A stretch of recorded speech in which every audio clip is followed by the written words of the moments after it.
Hey friends, if you wish to fix ERR connection timed out in Chrome, then please watch this video. I will guide you through the process.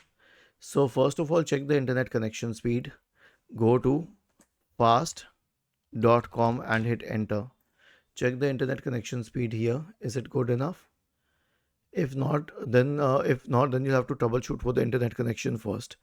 The next solution is to disable proxy. So press the Windows key and the R key together to open the run window. Type the command inetcpl.cpl. Go to the connections tab.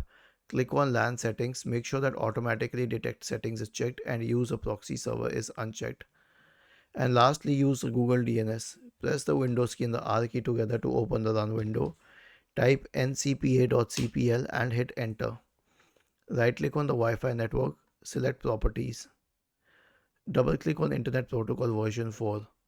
Go to use the following DNS server address. The preferred one is 8.8.8.8 and the alternative one is 8.8.4.4. Click on OK and then on OK once again. This will solve your problem. Was this helpful? If yes, then please subscribe to the channel. If not, then let us know in the comment section of the video on how we could help you further. Thank you for watching this video and have a nice day.